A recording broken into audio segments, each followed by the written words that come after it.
Riverside Memorial Chapel in Portland, Oregon, as I sat in the front pew, staring at my grandmother's casket.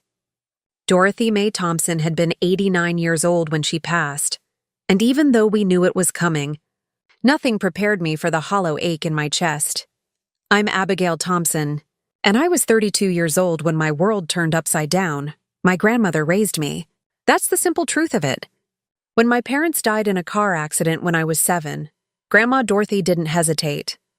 She took me into her sprawling Victorian home on Magnolia Hill, gave me the bedroom with the bay windows overlooking the rose garden, and became the only parent I'd ever really remember. My sister Vanessa was different. She was 15 when our parents died, old enough to remember them clearly, old enough to resent being uprooted from our childhood home in Seattle.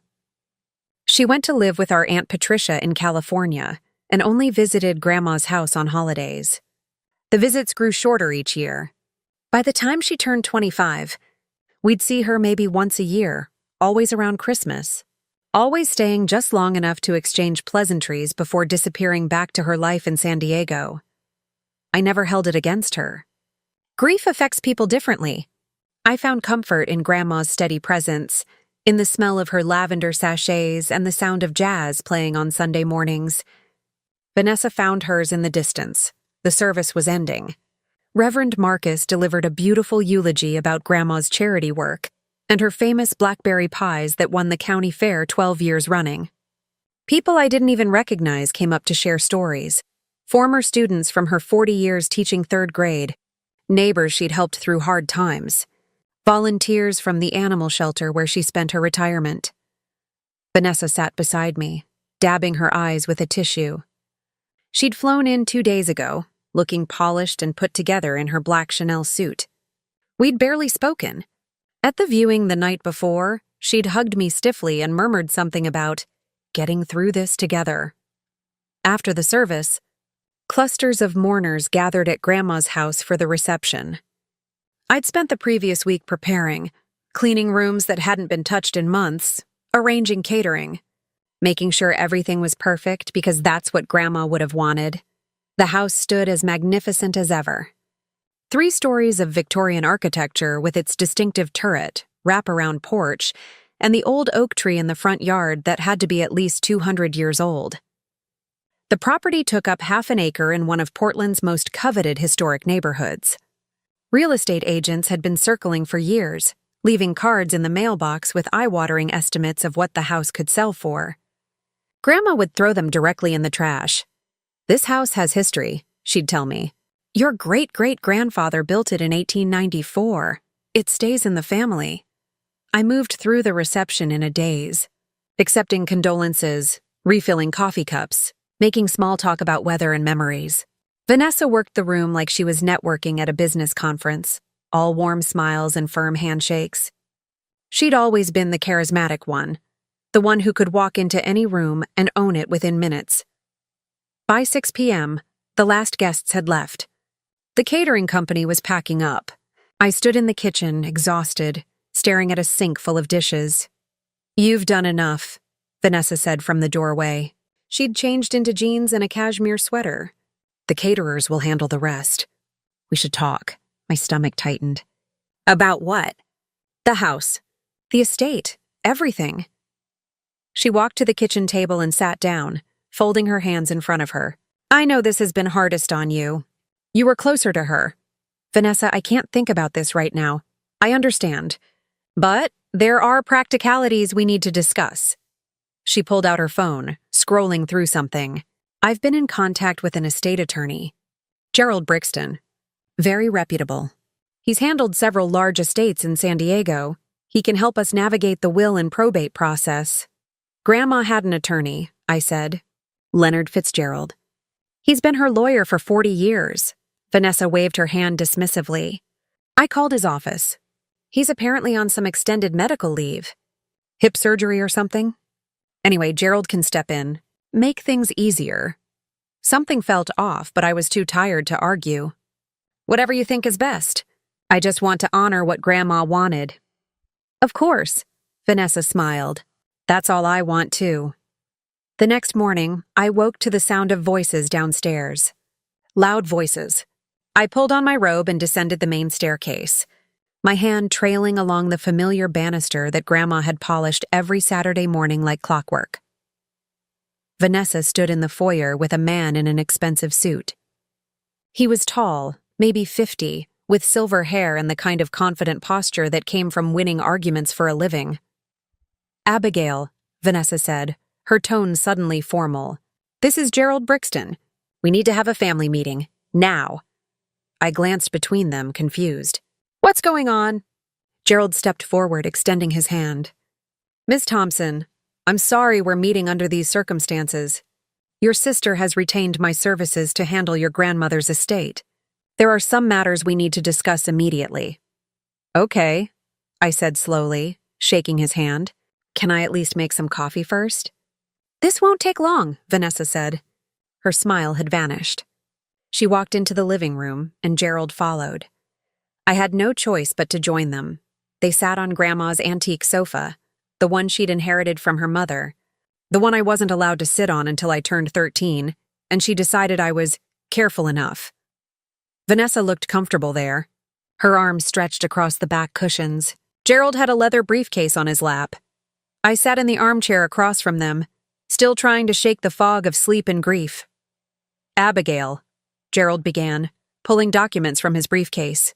"Your sister has shown me a copy of your grandmother's last will and testament. I've reviewed it, and I need to inform you of its contents." My heart started to pound. "Where did you get a copy?" "Leonard Fitzgerald has the will." "I have it," Vanessa said flatly. "Grandma gave me a copy 6 months ago when I visited last spring." "You didn't visit last spring," I said. "I haven't seen you since Christmas 2 years ago." Vanessa's jaw tightened. "I made a private trip. We had things to discuss." "Adult things," Gerald cleared his throat, clearly uncomfortable with the tension. "Regardless, the will is clear. Your grandmother left the house and the majority of her estate to Vanessa Marie Thompson. You've been left a small cash inheritance of $10,000. The words hit me like a physical blow. "That's impossible." "I have the document right here," Gerald said, sliding papers across the coffee table. "Signed and dated April 15th of this year." I stared at the papers but couldn't focus on the words. My vision was swimming. Grandma wouldn't do that. She wouldn't. I lived here. I took care of her. When she got sick last year, I was the one who drove her to every doctor's appointment, who stayed up with her on bad nights. "I'm sure you did," Vanessa said, her voice cold. "And that $10,000 should cover your efforts." "This is my home," I whispered. "No." Vanessa stood up, towering over me. "This is my home now, and I'm going to need you to start packing. I'm giving you 48 hours as a courtesy. After that, I'll have to take legal action to remove you." I looked up at her, this stranger wearing my sister's face. "Vanessa, what are you doing?" "What I should have done years ago." She crossed her arms. "Grandma's funeral is over. The performance is done. This house is worth $3.2 million, Abigail. Did you really think I was going to let you squat here forever while the property appreciated?" Tears burned my eyes. I loved her. I love this house. "It's all I have left. You have $10,000, Vanessa said. "That's more than generous considering you've been living rent-free for 25 years. Gerald stood, clearly eager to exit this family drama. "I'll leave you two to discuss the logistics. Vanessa, call my office if you need anything." He nodded at me with something that might have been pity. "Ms. Thompson, I'm sorry." Then he left. The front door closed behind him with a soft click. Vanessa and I stood in the living room, the morning light streaming through the lace curtains Grandma had hung in 1987. "Why?" I asked. "Just tell me why." "A lot of love and effort went into bringing this story to life. If you're enjoying it, we'd be so grateful if you'd subscribe to our channel. Now, back to where we left off." Vanessa's expression softened for just a moment, a flicker of something that might have been guilt or might have been triumph. "Because I'm the oldest. Because this is what I deserve. And because, little sister, you've always been too naive to see how the world actually works." She walked past me toward the stairs. 48 hours, Abigail. Don't make this ugly." I stood alone in the living room, surrounded by 25 years of memories, and felt my entire life crumbling beneath my feet. I didn't sleep that night. How could I? Every creak of the old house felt like a countdown timer ticking away my remaining hours. I sat in Grandma's study, surrounded by her books and photographs, trying to make sense of what had just happened. 48 hours. That's all Vanessa had given me to pack up a lifetime. But something wasn't right. I kept replaying the conversation in my head, picking apart every detail. Grandma wouldn't have done this. Not without telling me. Not without explaining. We'd had dinner together 3 nights before she passed, and she'd held my hand across the table, telling me how grateful she was that I'd stayed, that I'd made this house a home. "You're the heart of this place, Abby," she'd said. "Don't ever forget that." Those weren't the words of someone about to disinherit me. I pulled open her desk drawer, searching for anything that might help. Grandma kept meticulous records. Every bill paid, every receipt saved, every document filed in perfect chronological order. If she'd changed her will, there would be paperwork, letters, something. The drawer was full of the usual items: pens, stamps, her reading glasses, a roll of breath mints. But underneath I found her address book.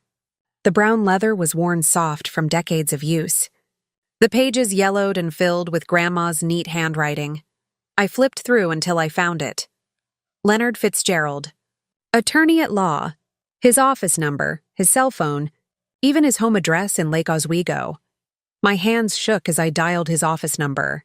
It was 11 p.m., but maybe there was an emergency line, a voicemail, or something. The phone rang 4 times before an automated message picked up. "You've reached the law offices of Fitzgerald and Associates. Our office hours are Monday through Friday, 9 a.m. to 5 p.m. If this is an emergency, please press 1 to be connected to our answering service." I pressed 1. Another ring. Then a woman's voice, tired but professional. "Fitzgerald and Associates answering service. How can I help you?" "I need to speak with Leonard Fitzgerald. It's urgent. It's about Dorothy Thompson's estate." A pause. "I'm sorry, Mr. Fitzgerald is currently on medical leave. Can another attorney assist you?" "When will he be back?" "I don't have that information, ma'am. He's recovering from surgery. His office manager would know more, but she won't be available until Monday morning." Monday. That was 3 days away. I'd be homeless by then if Vanessa had her way. Is there any way to reach him? This is about his client's will. Her granddaughter is trying to— "Ma'am, I can't give out personal contact information, but I can leave a message for the office manager to call you first thing Monday morning. Would that help?" I left my name and number, knowing it wouldn't be enough. I needed answers now. After hanging up, I sat in the darkness of the study thinking. Vanessa claimed she'd visited in April, that she'd met with Grandma privately. But I'd been here in April. I've been here every single day. How could Vanessa have visited without me knowing? Unless she'd come when I was at work. I worked at the Portland Public Library downtown, usually Tuesday through Saturday, 10 a.m. to 6 p.m. Vanessa could have come on one of those days. But Grandma would have mentioned it. We talked every evening over dinner. She told me everything, about her day, her bridge club gossip, which neighbor's cat had gotten into her flower beds. She never mentioned Vanessa visiting. I opened Grandma's laptop, an old Dell she'd used mostly for email and online shopping. I knew her password. She'd written it on a sticky note attached to the monitor because she could never remember it. Blue Jay 1935. Her email account loaded slowly. I scrolled through April's messages, looking for anything from or about Vanessa. Nothing. No flight confirmations. No mentions of a visit, no correspondence at all. Then I checked her bank statements, which she kept in a spreadsheet because she didn't trust online banking completely. April's expenses were routine: utilities, groceries, her monthly donation to the animal shelter, her prescription medications, no hotel charges, no restaurant bills for 2, no unusual expenses that would suggest a visitor. I sat back, my mind racing. Either Vanessa was lying about the April visit, or Grandma had hidden it from me completely, which seemed impossible given how close we were. My phone buzzed. A text from an unknown number. "Stop digging. Accept reality. You have 47 hours. But she was watching me. Or maybe she just guessed I'd start investigating. Either way, the message was clear. Back off. But I couldn't. Not when everything screamed that something was wrong. I thought about the will Gerald had shown me. I'd been too shocked to examine it closely, but now I wished I'd taken photos, studied the signatures, and looked for anything suspicious. Wills could be forged. It happened all the time. People got greedy, especially when millions of dollars were at stake. I needed to see that document again. The next morning, I found Vanessa in the kitchen, drinking coffee and scrolling through her phone. She'd made herself completely at home, using Grandma's favorite mug, the one with the painted violets that I'd given her for Mother's Day 10 years ago. "I need to see the will again," I said. Vanessa didn't look up. "No, I have a right to see it. If Grandma really left everything to you, I deserve to understand why." "You saw it yesterday." She took a sip of coffee. "Gerald showed you. It's legitimate. End of story." Then showing me again shouldn't be a problem. Finally, she looked at me. Her eyes were cold, calculating. "You're wasting your time, Abigail. And mine. The will is filed with the county. It's going through probate. You can hire your own lawyer if you want, but it'll cost you more than your $10,000 inheritance, and you'll lose anyway." "Why are you being like this?" I asked, my voice breaking. "We're sisters. We're all we have left." Something flickered across her face. Pain, maybe, or regret. But it vanished as quickly as it appeared. We were never really sisters. Not in any way that mattered. You were Grandma's favorite, her little project. I was just the inconvenient teenager she had to deal with. That's not true, isn't it? Vanessa stood up abruptly. "You got this house, this fairy tale life, while I was shipped off to Aunt Patricia's cramped apartment in San Diego. You got the bedtime stories and the homemade cookies and the college fund. What did I get? A monthly check and a 'hope you're doing well' phone call. Grandma loved you." "Grandma tolerated me," Vanessa snapped. "There's a difference." And now finally she's acknowledged it. She knew she owed me. That's why she changed her will. But even as she said it, I could hear the hollowness in her words. She didn't believe it either. This wasn't about fairness or old wounds. This was about something else. Money. It always came back to money. "Are you in debt?" I asked quietly. "Is that what this is about?" Vanessa's jaw tightened. "My finances are none of your concern. Vanessa, if you need help, I don't need help from you." She grabbed her mug and walked toward the door. "I need you gone. You have 34 hours left. I suggest you start packing." After she left, I stood in the kitchen, feeling the walls close in. I had no money for a lawyer. No place to go. No way to fight this. But I had something Vanessa didn't expect. I knew Grandma. I knew her handwriting, her habits, her quirks. And I knew where she kept her secrets. When I was 13, Grandma had shown me a hidden compartment in her bedroom closet, a false panel behind the shoe rack where she kept her important documents. "Just in case," she'd told me with a wink. "Every woman needs a safe place for her treasures." I raced upstairs to her bedroom. Vanessa had already started claiming it, her designer luggage sprawled across the bed, her toiletries lined up on the dresser. I ignored it all and went straight to the walk-in closet. The shoe rack was still there, dusty and untouched. I pulled it away from the wall and felt along the panel for the small indentation that would release the latch. Click. The panel swung open, revealing a shallow space about a foot wide. Inside was a metal document box, the kind you'd buy at any office supply store. My heart hammered as I pulled it out and opened the lid. Papers. Lots of them. I rifled through quickly.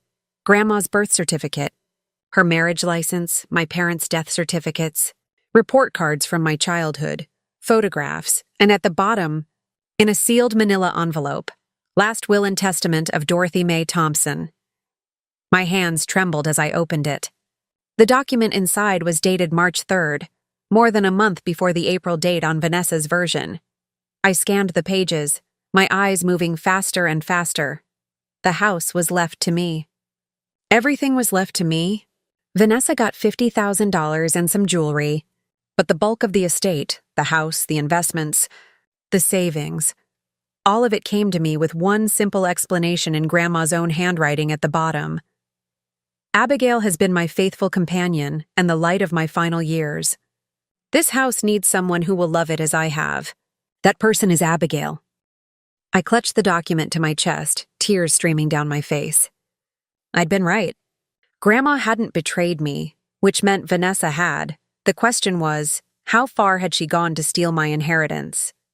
I sat on the closet floor, the real will clutched in my shaking hands, trying to process what I'd discovered. Vanessa hadn't just lied about visiting Grandma in April. She'd produced a fraudulent will. This wasn't a family dispute anymore. This was a crime, but proving it was another matter entirely. I carefully photographed every page of the real will with my phone, making sure the date and Grandma's signature were crystal clear. Then I placed the original back in the metal box and returned it to the hidden compartment. If Vanessa found out I'd discovered it, she might destroy it before I could get help. My mind raced through options. I could call the police, but what would I tell them? My sister has a will dated April, I have one dated March, and I'm not a handwriting expert or a lawyer. They'd probably tell me it was a civil matter and to hire an attorney. Which brought me back to the same problem. I had no money and no time. I needed Leonard Fitzgerald. He was the only one who could verify which will was legitimate, who could speak to Grandma's intentions, who had the authority to stop this before it was too late. I dialed his office again. Even though it was only 8 a.m., the answering service picked up immediately. This is Abigail Thompson. I called last night about Dorothy Thompson's estate. This is an emergency. Someone is trying to steal my inheritance with a forged will, and I have less than 30 hours before I'm forcibly removed from my home. Please, I need someone to contact Leonard Fitzgerald immediately. His client's final wishes are being violated. The operator's voice was sympathetic but firm. Ma'am, I've noted your message as urgent. That's all I can do. The office opens at 9. Someone will call you. It wasn't enough, but it would have to do. I spent the next hour making copies of everything I could find. Grandma's financial records, her correspondence, photographs of us together over the years. Anything that might prove our relationship, that might show a judge or a court that I was the one who'd been here, not Vanessa. At 9:02 a.m., my phone rang. Unknown number, hello? Is this Abigail Thompson? A woman's voice, crisp and professional. Yes. Are you calling from Leonard Fitzgerald's office? I am. My name is Ruth Hendricks. I'm Mr. Fitzgerald's office manager. I understand you've been trying to reach him regarding Dorothy Thompson's estate? Relief flooded through me. Yes. My grandmother passed away 5 days ago, and my sister is claiming she has a will leaving everything to her. But I found another will, an earlier one, that tells a completely different story. I need Mr. Fitzgerald to verify which one is real. There was a pause. Ms. Thompson, I'm aware of your grandmother's passing. Mr. Fitzgerald was quite upset when he heard. Dorothy was a dear client and friend for many years. Then he needs to know what's happening. Someone forged a will. My sister has hired an attorney and she's trying to evict me in less than 30 hours. Slow down, Ruth said gently. Let me make sure I understand. Your sister has presented a will? Yes, dated April 15th. Her lawyer showed it to me yesterday. Another pause, longer this time. April 15th. Who is her attorney? Gerald Brixton. I'm from San Diego. I see. Ruth's tone had changed. Something was wrong. Ms. Thompson, I need you to listen very carefully. Mr. Fitzgerald updated your grandmother's will on March 3rd of this year. That was the final version. He keeps the original in his office safe, and he gave your grandmother a copy for her records. There was no April will. My heart was pounding so hard I could barely breathe. So the one Vanessa has is fraudulent, Ruth said flatly. And if this Mr. Brixton is presenting it as legitimate, he's either incompetent or complicit. What do I do? First, do not leave that house. You have every legal right to be there, more than your sister does. Second, I need you to bring me the copy of the will you found. Where did you find it exactly? In a hidden compartment in Grandma's closet. In a document box. Perfect. That's exactly where Dorothy kept important papers. Mr. Fitzgerald knew about that hiding spot. He's the one who suggested it to her years ago. I could hear Ruth typing rapidly. I'm going to make some calls. In the meantime, do you still have contact with this Gerald Brixton? He gave me his card yesterday. Good. Don't call him yet. I want to coordinate with Mr. Fitzgerald first. He's still recovering, but this is serious enough that I know he'll want to handle it personally. More typing. Can you come to our office at 2 p.m. today? Yes, absolutely. Bring the will. Bring any other documents you have. And Ms. Thompson, if your sister tries to remove you from the house before then, call 911. You're not a trespasser. You're the legal heir. Do you understand? Tears were streaming down my face. Thank you. Thank you so much. We'll sort this out, Ruth said firmly. Dorothy Thompson was a remarkable woman, and she made her wishes very clear to Mr. Fitzgerald. We won't let anyone disrespect those wishes. After hanging up, I sat on my bed, overwhelmed with relief and anger in equal measure. Vanessa had gone so far as to create a fake will. How? Who helped her?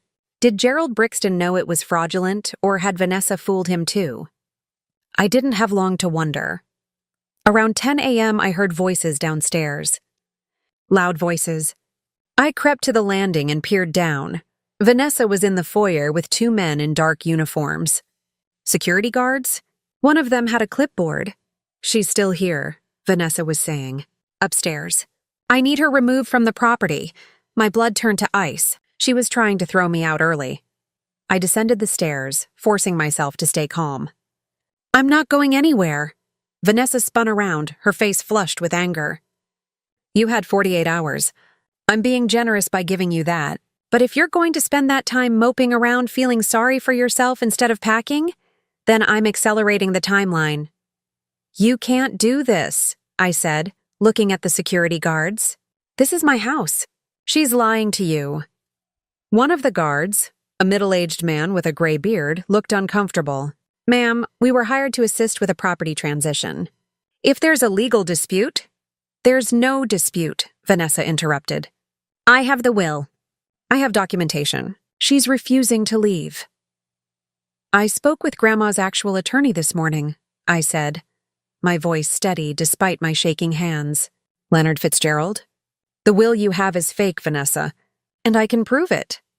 The color drained from Vanessa's face for just a second before she recovered. That's absurd.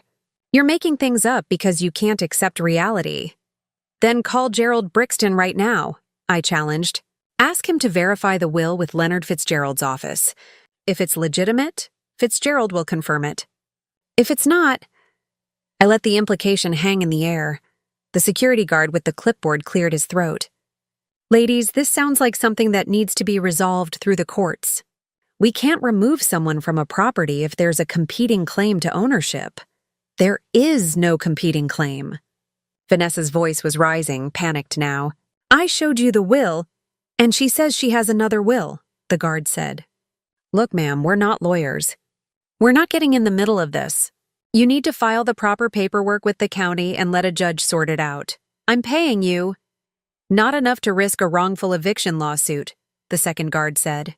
He nodded at me apologetically. Sorry for the confusion, miss. They left. The door closed behind them with a definitive thud. Vanessa and I stood in the foyer, alone. You found it, she said quietly. It wasn't a question. The real will? Yes, I found it exactly where Grandma kept it. Vanessa's hands were trembling. You don't understand. I needed this. The house, the money, I needed it. For what? I demanded. What was worth lying to me? Worth dishonoring Grandma's memory? She sank onto the bottom step of the staircase, her polished exterior finally cracking. I'm broke, Abby, completely broke. I lost my job 6 months ago. I'm 3 months behind on my mortgage. My credit cards are maxed out. I'm about to lose everything. Despite everything, I felt a pang of sympathy. Why didn't you just tell me? Tell Grandma? We could have helped. With what? Vanessa laughed bitterly. Grandma's monthly checks? Those stopped being enough to live on years ago. And you? You're a librarian making $40,000 a year. Neither of you could have saved me. So you decided to steal instead. I decided to survive, Vanessa said fiercely. When I heard Grandma was sick, I saw an opportunity, a way out. I came up here in April but did not see her. I came to scope out the house to figure out what it was worth. And when I realized it was millions, she shrugged. I did what I had to do. You forged a will. I had it drafted by someone who owed me a favor. Someone who didn't ask too many questions? Gerald doesn't know. He thinks it's real. I showed him some fake emails, some fabricated documents. He had no reason to doubt me. I stared at my sister, this stranger, and felt nothing but disgust. You need to leave, now, before I call the police and have you arrested for fraud. Vanessa stood up slowly, wiping her eyes. You won't do that. We're family. Family doesn't do what you did. For a long moment, we just looked at each other. Then Vanessa picked up her purse from the hall table. I'll be at the Riverside Hotel if you change your mind about pressing charges. But think carefully, Abby. A trial would drag Grandma's name through the mud. Her legacy, this house, everything would be tied up in court for years. Is that really what you want? She walked out the door, leaving it open behind her. I closed it, locked it, and leaned against the solid wood, finally allowing myself to fall apart. But even as I cried, I knew one thing for certain. I had a 2 p.m. appointment with Leonard Fitzgerald, and I was going to make sure Grandma's real wishes were honored, no matter what it cost. The law offices of Fitzgerald and Associates occupied the 3rd floor of a historic brick building in downtown Portland, just blocks from the waterfront. I arrived 15 minutes early, the manila envelope containing Grandma's real will pressed against my chest like a shield. The reception area was elegant but understated. Mahogany furniture, botanical prints on the walls, the faint smell of coffee and old books. A young receptionist with bright red hair looked up as I entered. You must be Abigail Thompson. Ruth is expecting you. Please, have a seat. She'll be right out. I'd barely sat down when a door opened and a woman in her 60s emerged. She was tall, with silver hair cut in a sharp bob and reading glasses hanging from a chain around her neck. Her handshake was firm. Abigail, I'm Ruth Hendricks. Thank you for coming so promptly. She gestured toward the hallway. Leonard is ready to see you. I thought he was recovering from surgery. He is. But when I told him what was happening, he insisted on coming in. Dorothy Thompson's estate is not something he's willing to delegate. Ruth's expression was grave. What your sister has attempted is one of the most serious forms of fraud we've encountered. Leonard wants to handle this personally. She led me to a corner office with windows overlooking the Willamette River. Behind a massive oak desk sat a man who had to be in his late 70s. With a shock of white hair and piercing blue eyes, he was moving carefully, clearly still recovering, but his gaze was sharp and alert. Ms. Thompson, he said, rising slowly from his chair. Please sit. I'm Leonard Fitzgerald. I had the privilege of representing your grandmother for over 4 decades. I sat across from him, placing the envelope on his desk. Thank you for seeing me. I know you're supposed to be resting. Resting can wait. He opened the envelope and carefully removed the will, his weathered hands handling it with practiced ease. He read through it silently, nodding occasionally. This is the original copy I gave Dorothy. You found it in the hidden compartment? Yes, sir. Exactly where she kept it. Good. That's very good. He set the document down and folded his hands. Now tell me about this April your sister will produce. I recounted everything. The funeral, Gerald Brixton's appearance, the will dated April 15th, Vanessa's claim about a private visit, her confession that morning about forging the document. Leonard's expression darkened with each detail. When I finished, he was quiet for a long moment. Your sister made a critical error, he finally said. She assumed I would be unavailable long enough for her scheme to succeed. My hip surgery was scheduled for March 20th, and she must have been counting on me being out of commission for months. He tapped the desk. What she didn't account for was Ruth. My office manager is as protective of my clients as I am, perhaps more so. Ruth, who'd been standing by the window, smiled grimly. Dorothy Thompson baked me cookies every Christmas for 15 years. Nobody defrauds her granddaughter on my watch. The question now, Leonard continued, is how we proceed. We have several options, each with different consequences. He pulled a legal pad toward him and began writing as he spoke. Option 1. We file a formal complaint with the Oregon State Bar against Gerald Brixton. If he knowingly presented a fraudulent will, he could be disbarred. However, you mentioned your sister claims he doesn't know it's fake. That's what she said. She told him it was real and showed him fabricated documents. Then he's a fool, but possibly not a criminal. Still, his due diligence was severely lacking. Any competent attorney would verify a will's authenticity with the previous attorney of record, which would be me. He made a note. Option 2. We file criminal charges against your sister for fraud, forgery, and attempted theft. This would almost certainly result in her arrest and prosecution. My stomach twisted. Despite everything, the thought of Vanessa in handcuffs made me feel sick. I can see that troubles you, Leonard said gently. It should. She's your sister, and these are serious charges. But understand, what she did wasn't just wrong. It was calculated, premeditated, and designed to steal your birthright. If we don't pursue charges, what's to stop her from trying again? Or doing this to someone else? Is there an option 3? I asked quietly. Leonard exchanged a glance with Ruth. There is, though it's the least satisfying from a legal standpoint. We could offer your sister a settlement.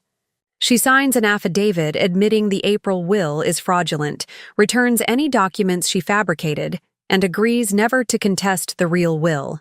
In exchange, you don't press criminal charges. She'd walk away free? Not entirely. The affidavit would be a legal document.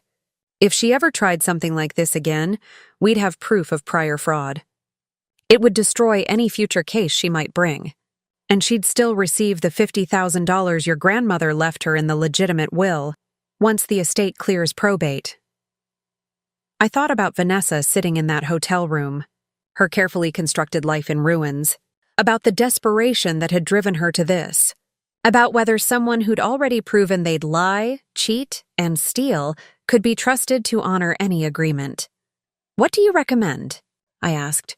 Leonard leaned back carefully in his chair. Legally? Option 2. Prosecute to the fullest extent of the law, but I'm not the one who has to live with the decision. You are. And I know Dorothy well enough to know she wouldn't want this to destroy what's left of your family, assuming there's anything worth saving. She talked about us, I said. About me and Vanessa. She used to say she hoped we'd find our way back to each other someday. That we were all we had left.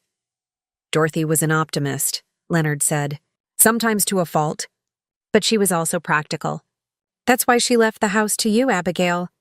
She knew you'd protect it, care for it. She knew you were the one who'd been there when it mattered. Ruth walked over and placed a hand on my shoulder. You don't have to decide right now. Think about it. But whatever you choose, we'll support you. The real will is being filed with the probate court this afternoon. As of 5 p.m. today, you are the legal owner of that house, pending the standard probate process. Your sister has no claim, none whatsoever. Relief washed over me so powerfully I nearly started crying again. Thank you. Both of you. I don't know what I would have done. You would have fought, Leonard said firmly. You're Dorothy's granddaughter. Fighting for what's right is in your blood. He reached for his phone. Now, I think it's time I had a conversation with Mr. Gerald Brixton. Ruth, can you get him on the line? With pleasure, Ruth said, returning to her desk. While we waited, Leonard asked me about my life, about my job at the library, about my plans for the house. It felt surreal, sitting here discussing home repairs and property taxes while my sister's future hung in the balance. Ruth's voice came through the speakerphone. I have Mr. Brixton on line 1. Leonard pressed the button. Mr. Brixton, this is Leonard Fitzgerald. I'm the attorney who represented Dorothy Mae Thompson for over 40 years. I understand you've been presenting yourself as counsel for her estate? There was a pause. Then a man's voice, cautious. Mr. Fitzgerald, yes, I've been retained by Vanessa Thompson to handle probate matters. Is there a problem? A significant one. The will you're working from is fraudulent. The authentic will, which I drafted and witnessed, leaves the bulk of the estate to Abigail Thompson, not Vanessa. Silence. Then, that's impossible. I've reviewed the document thoroughly. It appears legitimate. Did you contact me to verify its authenticity? Another pause. I was told you were unavailable due to medical leave. My office has been open throughout my recovery. My office manager has been available daily. A single phone call would have revealed the truth. Leonard's voice was ice. You've been presenting a forged will to an heir, Mr. Brixton. Either you knew it was fraudulent, or your due diligence was criminally negligent. Which is it? I had no idea. Vanessa provided documentation, emails from Dorothy. Fabricated. All of it. The real will is being filed with the county this afternoon. I strongly suggest you withdraw from this case immediately and advise your client to retain a criminal defense attorney. She's going to need one. I could hear the panic in Brixton's voice now. Mr. Fitzgerald, I assure you, I had no knowledge. Then you're incompetent, which may be worse than being corrupt. I'll be filing a complaint with the state bar regarding your conduct. Good day, Mr. Brixton. Leonard disconnected the call and looked at me with satisfaction. That's one problem addressed. Now about your sister. I need your decision by the end of business tomorrow.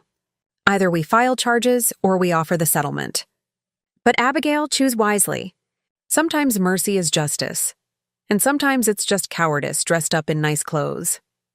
I left the office an hour later with copies of all the relevant documents, Leonard's business card, and a decision weighing on my heart that felt heavier than anything I'd ever carried. By the time I got back to the house, Vanessa was sitting on the front porch steps, waiting for me. Vanessa looked different sitting on those porch steps. Smaller somehow. Her designer clothes seemed wrinkled, her makeup smudged. She wasn't the polished, confident woman who'd walked into Grandma's funeral 5 days ago. She looked defeated. I stopped at the bottom of the steps, keys in hand. How did you know I'd come back here? Where else would you go? Vanessa's voice was hoarse, like she'd been crying. This is your home. It always has been. I climbed past her and unlocked the door, leaving it open, an unspoken invitation. She followed me inside. We stood in the living room, the afternoon light casting long shadows across Grandma's furniture. Everything looked the same, but nothing felt the same. This house has always been my sanctuary. Now it felt like a crime scene. Gerald called me, Vanessa said, after he spoke with Leonard Fitzgerald. He's dropping me as a client. Said I lied to him, that he could lose his license because of what I did. She laughed bitterly. He's probably right. You should have thought about that before you forged a will. I know. She sank into the armchair, Grandma's favorite, the one with the embroidered cushion. I know what I did was wrong, Abby. I'm not here to defend it. Then why are you here? Vanessa looked up at me, and for the first time since this nightmare began, I saw genuine fear in her eyes. Because I need to know if you're going to have me arrested. I walked to the window, looking out at the rose garden where Grandma and I used to spend Saturday mornings. She'd taught me the names of every variety. Crimson Glory, Moonstone Peace. We'd prune them together, her weathered hands guiding mine, teaching me patience and care. Leonard gave me 2 options, I said without turning around. Either I press charges and you face prosecution for fraud and forgery, or you sign an affidavit admitting what you did, and I let you walk away with the $50,000 Grandma left you. I heard Vanessa's sharp intake of breath. She left me money? In the real will? $50,000 and some of her jewelry. She didn't forget about you, Vanessa, even though you forgot about her. The silence stretched between us like a chasm. I didn't forget her, Vanessa finally said. I couldn't be what she needed me to be. The grateful granddaughter who showed up for Sunday dinners and holiday celebrations. Every time I came here, I felt like I was failing some test I didn't even know I was taking. I turned to face her. That was all in your head. Grandma loved you. She talked about you constantly. Wondered how you were doing, if you were happy, if you'd found someone special. She kept every birthday card you ever sent her in a box in her study. Tears spilled down Vanessa's cheeks. Then why didn't she leave me the house? Why you and not me? Because I was here, I said simply. Because I showed up. Because loving someone means being present, even when it's hard. even when you'd rather be somewhere else. You made your choice 15 years ago, Vanessa. You chose distance. I chose to stay. And now you get to choose whether I go to prison. I sat down on the sofa, suddenly exhausted. Leonard said something interesting. He said sometimes mercy is justice, and sometimes it's just cowardice. I've been trying to figure out which one applies here. What did you decide? I looked at my sister, really looked at her. I saw the frightened teenager who'd lost her parents too young. The angry young woman who'd pushed everyone away because accepting love meant risking more loss. The desperate middle-aged woman who'd made terrible choices out of fear and pride. But I also saw the person who'd forged legal documents, who'd lied to my face, who'd been willing to throw me out onto the street without a second thought. I haven't decided yet, I admitted. Part of me wants to let the legal system handle this. You committed a serious crime, Vanessa. You should face consequences. I know. But another part of me remembers Grandma's voice at that last dinner we had. She told me that family is complicated, that people make mistakes, that holding grudges is like drinking poison and expecting the other person to die. I rubbed my temples. She'd want me to forgive you. I know she will. You don't have to forgive me to let me avoid prison, Vanessa said quietly. Those are two different things. She was right. Forgiveness was personal, intimate, something that might take years or might never come at all. The legal decision was practical, a choice about punishment and redemption. Tell me the truth, I said. All of it. How did you forge the will? Who helped you? Vanessa wiped her eyes. I have a friend in San Diego, Marcus Chen. He's a paralegal, works for a small firm that handles estate planning. I asked him hypothetically how someone might draft a will, what the legal language would look like. He thought I was asking for myself, for my own estate planning. Did he know what you were planning? No, I never told him about Grandma, never mentioned Portland or the house. I just took the templates he gave me and filled them in myself. Found a witness signature template online, forged Grandma's signature from old birthday cards she'd sent me. She was speaking rapidly now, the words tumbling out like a confession. The hardest part was making it look old enough, making the paper seem official. I bought special paper from an office supply store, aged it with tea stains and crumpled it a few times to make it look handled. It was methodical, calculated, worse than I'd imagined. And Gerald Brixton? I found him online, chose someone from out of state who wouldn't know Leonard Fitzgerald. I told him I'd been Grandma's primary caregiver the last year, that she'd updated her will to reflect that. I showed him fake email exchanges I'd created, fake photos of us together that I'd photoshopped. She covered her face with her hands. God, Abby, I'm a monster. I know that's what you're thinking. I'm thinking you're desperate, I said, and desperation makes people do terrible things. But it doesn't excuse them. Vanessa lowered her hands. What would the settlement require? Specifically, I pulled out the notes Leonard had given me. You signed a sworn affidavit admitting the April will was fabricated by you. You provide details about how you created it. You agree never to contest the real will or make any claim to the house or estate beyond what Grandma left you. You pay any legal fees Gerald Brixton incurred. And you agree to stay away from me for at least 1 year. No contact unless it's a genuine emergency. A year? I need time, Vanessa. Time to process this, to heal, to figure out if we can ever have any kind of relationship again. If we're going to move forward, it has to be on completely new terms. The old dynamic, the resentment, the distance, the unspoken competition, all of that has to die.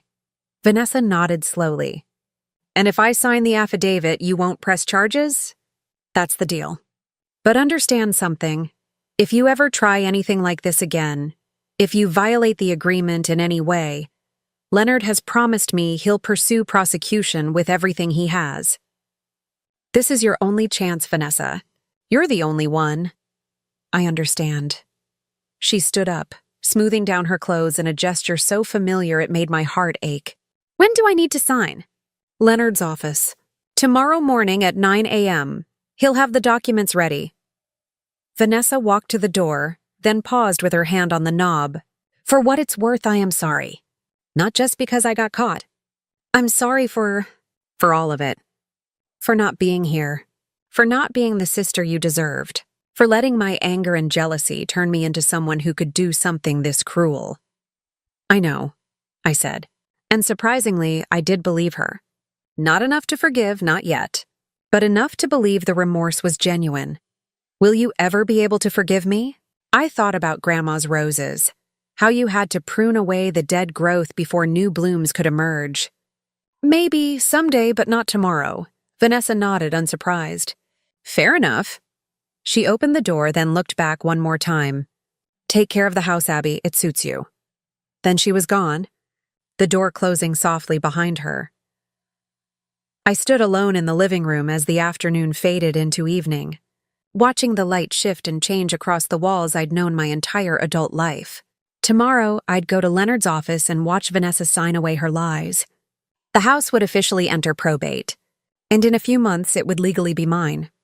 But tonight, I just wanted to sit in Grandma's chair and remember the woman who'd given me everything. Not just a house, but a home. Not just an inheritance, but a legacy of love, integrity, and the strength to make hard choices. I pulled out my phone and texted Leonard. "I'll take the settlement. Have the papers ready tomorrow." His response came within seconds. "Wise choice. Dorothy would be proud." I wasn't sure about that. But I was sure about one thing. I'd made the choice I could live with. And in the end, that was all that mattered. The next morning, I arrived at Leonard Fitzgerald's office 15 minutes before Vanessa. Ruth greeted me with coffee and a reassuring smile, leading me to a conference room where Leonard was already seated with a stack of documents. "Good morning, Abigail," he said. "Are you certain about this decision?" "As certain as I can be," I replied, taking a seat across from him. At exactly 9 a.m., the receptionist buzzed. "Ms. Vanessa Thompson is here." "Send her in," Leonard said. Vanessa entered looking like she hadn't slept. Her eyes were red-rimmed, her hair pulled back in a simple ponytail. No makeup, no designer clothes, just jeans and a plain sweater. She looked more like the sister I remembered from childhood than the stranger who'd shown up at the funeral. "Thank you for coming," Leonard said, his tone professional but not unkind. "Please sit. We have several documents to review." For the next hour, Leonard walked Vanessa through each page of the affidavit. She had to detail exactly how she'd created the fraudulent will, confirm that Gerald Brixton had no knowledge of the forgery, and acknowledge that any future attempt to contest Dorothy's real will would result in immediate criminal prosecution. Vanessa's hand shook as she signed each page, but she didn't hesitate. When it was done, Leonard gathered the documents and placed them in a folder. "This matter is now closed from a legal standpoint," he said. "The real will has been filed with probate court. Abigail, you should expect the process to take approximately 4 to 6 months, barring any complications. Vanessa, your $50,000 inheritance will be distributed to you at the conclusion of probate. Until then, I strongly suggest you seek employment and begin rebuilding your life honestly." Vanessa nodded. "I've already started applying for jobs. I have an interview next week in San Diego." "Good." Leonard stood, signaling the meeting was over. "I hope I never see either of you in my office under these circumstances again." Vanessa and I walked out together, the silence between us heavy but not hostile. On the sidewalk outside, she turned to me. "I'm catching a flight this afternoon," she said. "Back to California. I won't contact you. But Abby, thank you. For giving me this chance?" I nodded, not trusting my voice. Vanessa started to walk away, then stopped. "I meant what I said yesterday. Take care of the house, and take care of yourself." Then she was gone, disappearing into the morning crowd on the street. I stood there for a moment, watching her go, feeling something shift inside me. Not forgiveness, not yet, but maybe the beginning of it. Maybe the understanding that people are complicated, that they make terrible choices for understandable reasons, and that justice isn't always about punishment. 3 weeks later, I received an envelope in the mail. No return address, but I recognized Vanessa's handwriting. Inside was a short letter and a check for $2,000. "Abby, I know this doesn't fix anything, but it's the money I had left after paying Gerald's legal fees. I want you to have it. Use it for the house. I know there's always something that needs repairing. I got the job. Nothing glamorous, but it's honest work and it pays the bills.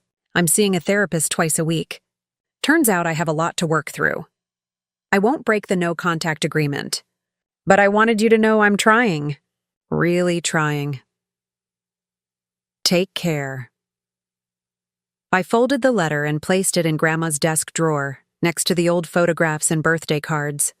Then I deposited the check and used it to hire someone to restore the rose garden, which had gotten overgrown in the months since Grandma had been too sick to tend it.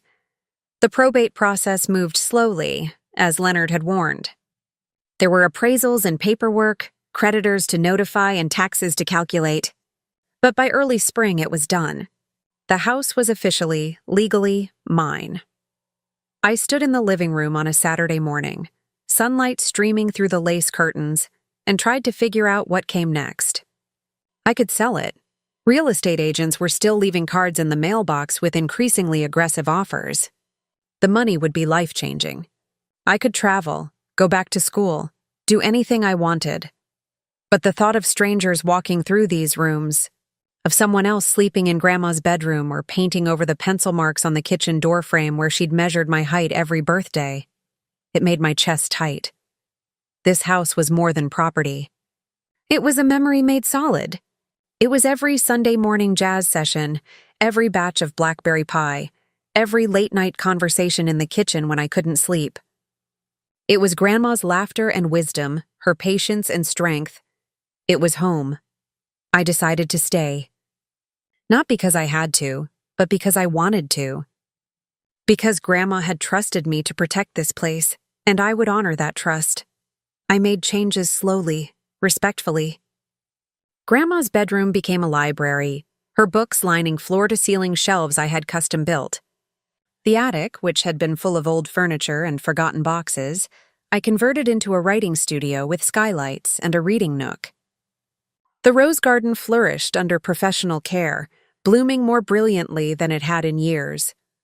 I kept my job at the library, not because I needed the income anymore, but because I loved it. The routine, the quiet, the satisfaction of connecting people with the stories they needed. 6 months after the probate closed, I received another letter. This time from Vanessa's therapist, sent with Vanessa's permission, asking if I'd be willing to participate in a family therapy session via video call. No pressure, no obligation, just an opportunity if I was ready. I thought about it for 3 days. Then I replied, not yet, but maybe someday, because that was the truth. The wounds were still too fresh, the betrayal too recent. But I wasn't closing the door completely, just leaving it slightly ajar, waiting to see what time and distance might heal. 1 year to the day after Grandma's funeral, I hosted a memorial gathering at the house. I invited her old friends, former students, neighbors, and volunteers from the animal shelter. We shared stories and laughter, tears and blackberry pie that I'd made from her recipe. My first attempt, not quite as good as hers, but close enough. Reverend Marcus gave a toast. Dorothy Thompson believed in second chances. She believed people could change, could grow, could become better versions of themselves. She lived that belief every day of her life. And I think the greatest tribute we can pay her is to carry that forward. As people mingled through the house, sharing memories and photographs, I stood in the doorway of the living room and felt Grandma's presence so strongly it was almost physical. Not haunting, just there. A gentle reminder that love doesn't end when someone dies. It transforms, becomes something you carry forward. Late that evening, after everyone had left and I was cleaning up, I found a photograph that had fallen behind the sofa. It was old, the colors faded. Grandma was a young woman, maybe 30, standing in front of this very house with 2 little girls. Her daughters. My mother and Aunt Patricia, on the back, in Grandma's handwriting. Family is complicated. Love is simple. Choose love. I taped the photograph to the refrigerator where I'd see it every morning. A reminder of what mattered, of what Grandma had taught me. That night, I slept in my old bedroom, the one with the bay windows overlooking the rose garden. I didn't dream of courtrooms or lawyers or forged documents. I dreamed of Grandma, teaching me to prune roses, her weathered hands guiding mine, her voice soft and patient. "Careful, Abby. You have to cut away the dead growth before new blooms can come." I woke with tears on my face and peace in my heart. The house was mine. The legacy was mine. And the choice of what to do with both, that was mine too. I chose to build something new on the foundation Grandma had left me. Not just a house, but a life filled with purpose and grace. Not just an inheritance, but a future worth living. And somewhere, I knew Grandma was smiling. 2 years later, I received a Christmas card. It was from Vanessa. No long letters, no dramatic declarations. Just a card with a simple message. "Hope you're well." "The roses must be beautiful this time of year," I wrote back. "Just as brief, just as careful?" "They are. Hope you're well too." It wasn't forgiveness, not completely. But it was a start. A tiny seed planted in scorched earth, waiting to see if anything could grow. And maybe that's all family is sometimes. The willingness to keep trying, even when it hurts. The choice to leave the door open, even just a crack for the possibility of something better. Grandma would have liked that. She always did believe in second chances. After all, she gave me one when I was 7 years old and had nowhere else to go. The least I could do was pass that gift forward. 3 months after the memorial gathering, I was cleaning out the basement when I found something that would change everything I thought I knew about my family. The basement had been on my list of projects since taking full ownership of the house. Grandma rarely went down there in her later years. The stairs were too steep, the air too damp.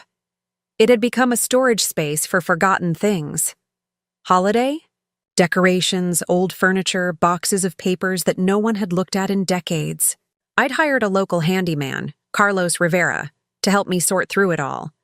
He was in his 50s, had done work for Grandma over the years, and knew the house almost as well as I did. "Most of this can probably go to donation," Carlos said, gesturing at a stack of chairs with broken caning. "Unless you want to restore them?" "I don't think so," I said, sneezing from the dust. Grandma kept everything, but some things just need to be let go. We worked through the afternoon, creating piles, keep, donate, trash. It was therapeutic in Hazit Einber away, this physical act of sorting through the past and deciding what deserved to be carried into the future. Then Carlos moved an old steamer trunk, and we both heard it, the hollow sound of something shifting beneath the floorboards. "That's odd," he said, kneeling down. "These boards don't sit right." He pulled at one of the planks, and it came up easily, revealing a small cavity beneath. Inside was a metal lockbox, covered in dust and cobwebs. My heart started racing. "Did you know this was here?" "No idea. I've been working on this house for 15 years and never noticed anything unusual about this floor." He lifted the box out carefully. "It's heavy. What do you think is in it?" "I don't know." My hands were shaking as I took it from him. The lock was rusted but intact. "I need to open this." We carried it upstairs to the kitchen where the light was better. I tried the lock, but it wouldn't budge. Carlos disappeared to his truck and returned with a small bolt cutter. "Are you sure you want to do this?" he asked. "Might be nothing. Might be something you wish you hadn't found." "I need to know," I said. The lock snapped. I lifted the lid. Inside were documents, lots of them. Letters, photographs, legal papers, and at the very bottom, a leather journal with my grandmother's name embossed on the cover. I pulled out the journal first, my hands trembling. The first entry was dated July 15th, 1978, over 40 years ago. "Today, I made a decision that will haunt me for the rest of my life. But it was the only choice I could make. Patricia doesn't understand. She thinks I'm betraying her. But sometimes love means making the hardest choice, even when everyone will hate you for it." I flipped through the pages, scanning entries. They were cryptic, filled with pain and regret, and references to people and events I didn't understand.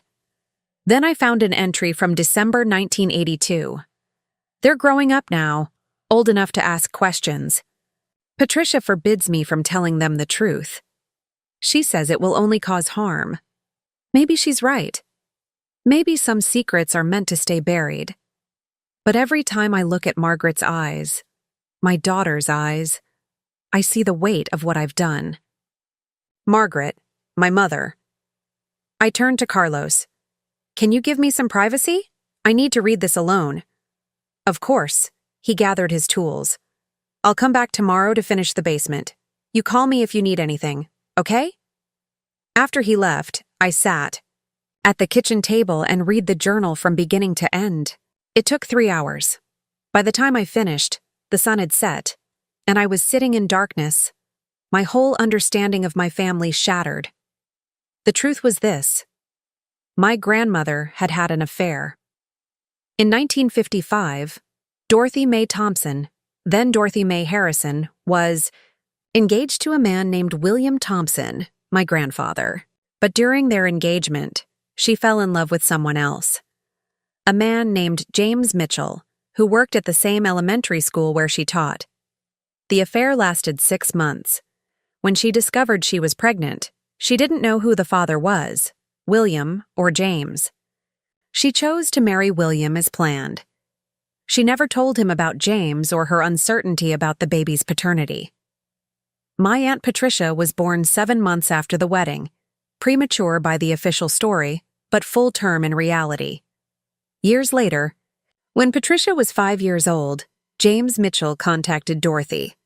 He'd seen Patricia at a school event. He knew. The resemblance was unmistakable. He wanted to be in his daughter's life. He threatened to tell William everything if Dorothy didn't allow it. Dorothy refused. She told James that if he ever contacted her family again, she would deny everything and ensure he lost his teaching position for harassment. It was the 1960s. She had the power to destroy him, and they both knew it. James disappeared, left town. According to one journal entry, he died in 1972 in a car accident in California. Patricia never knew. William never knew. They lived their entire lives believing a lie. But the story didn't end there. In 1978, when my mother Margaret was 18, she submitted her DNA to a genealogy website as part of a school project. The results came back with unexpected matches, relatives she didn't recognize, genetic markers that didn't align with the Thompson family tree. Patricia demanded answers. That's when Dorothy finally told her eldest daughter the truth about James Mitchell. Patricia was devastated. Her entire identity, her family history, everything she thought she knew, all of it was built on a lie. She confronted Dorothy, and their relationship never recovered. 6 years later, when my parents died and Dorothy took me in, Patricia refused to let Vanessa stay with us. Not because she didn't want to burden Dorothy, but because she couldn't bear to be around her mother. The anger, the betrayal, it was too much. Vanessa went to California with Aunt Patricia, and I stayed in Portland with Grandma. We were separated not by logistics or practicality, but by Patricia's unresolved rage. The journal's final entries were from just months before Grandma died. Patricia still won't speak to me. 40 years, and she still can't forgive me. I don't blame her. I made a choice to protect my marriage and my family, but in doing so, I robbed her of her truth. Maybe I was wrong. Maybe I should have been honest from the beginning. But I was so young, so scared. I thought I was doing the right thing. Vanessa carries Patricia's anger like a torch. She doesn't know why her mother hates me, but she feels it, and so she stays away. I've lost them both, my daughter and my granddaughter, the price of an old lie. But Abigail stayed. She doesn't know any of this. She loves me simply, without the weight of history. When I'm gone, I hope she finds this journal. I hope she understands. and I hope she can be the bridge that brings this family back together. I closed the journal and sat in the darkness, trying to process it all. Vanessa's anger suddenly made sense. She'd absorbed Patricia's bitterness without understanding its source.